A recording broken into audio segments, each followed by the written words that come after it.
7년 전쟁은 1756년부터 1763년까지 유럽과 그 식민지에서 벌어진 광범위한 전쟁으로 역사상 가장 복잡하고 중요한 군사충돌 중 하나였다.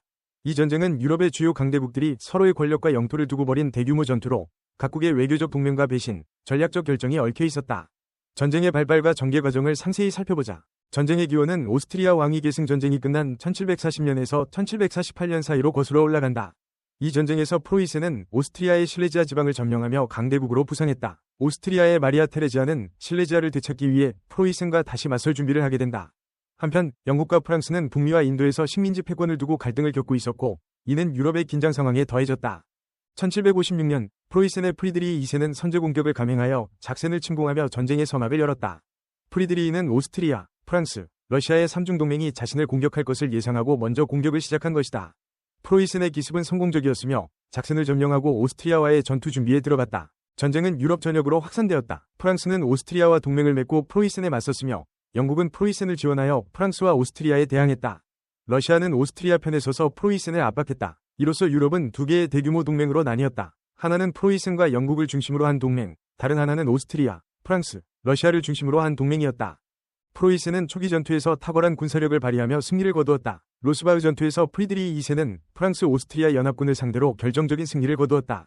이는 프로이센군의 사기와 프리드리히의 전술적 능력을 입증한 전투였다. 같은 해 레우텐 전투에서도 프리드리히는 오스트리아군을 격파하며 실레지아를 방어했다. 그러나 프로이센은 곧 여러 전선에서 압박을 받기 시작했다. 러시아는 동쪽에서 프로이센을 공격하며 주요 도시를 점령했고 오스트리아는 남쪽에서 끊임없이 공격해 들어왔다.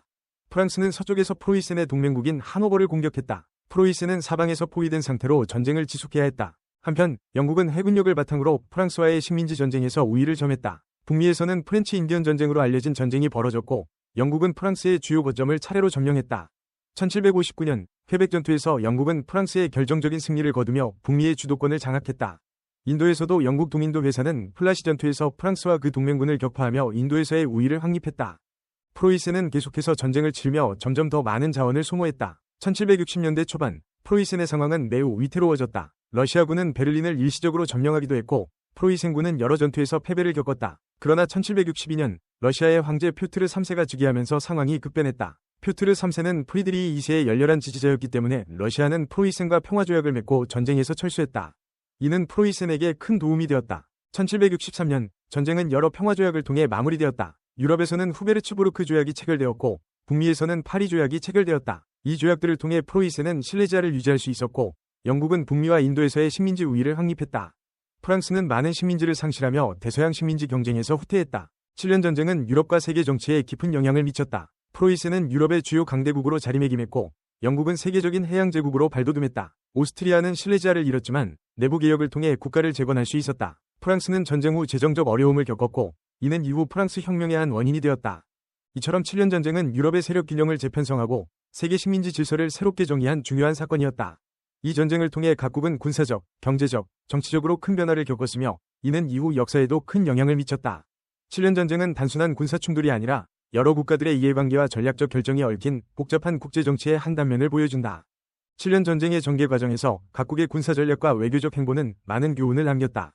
프로이센의 프리드리히 2세는 기습적이고 전격적인 전술로 초기에 승리를 거두었으나 여러 전선에서의 압박으로 어려움을 겪었다. 그는 자신의 군사적 재능과 철저한 준비로 전쟁을 지속했지만 결국 주변 강대국들의 협공으로 인해 궁지에 몰리게 되었다. 그러나 러시아의 퓨트르 3세의 즉위와 같은 예기치 않은 변수가 프로이센의 생존에 큰 역할을 했다.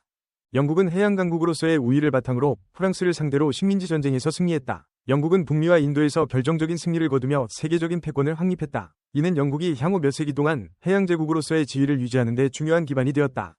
프랑스는 여러 전선에서의 전쟁과 재정적 부담으로 인해 많은 어려움을 겪었다. 프랑스는 북미와 인도에서 영국에게 패배하며 주요 식민지를 잃었고 이는 프랑스의 국제적 위상을 크게 약화시켰다.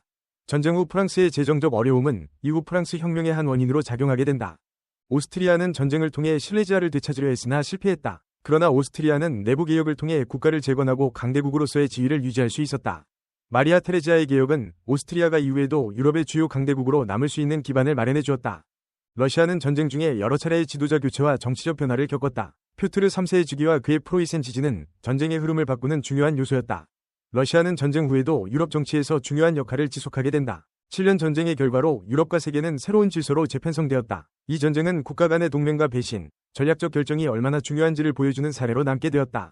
각국은 전쟁을 통해 얻은 교훈을 바탕으로 향후 외교와 군사 정책을 조정하게 되었다. 7년 전쟁은 단순한 군사 충돌이 아닌 국제정치의 복잡성과 역동성을 잘 보여주는 역사적 사건이다.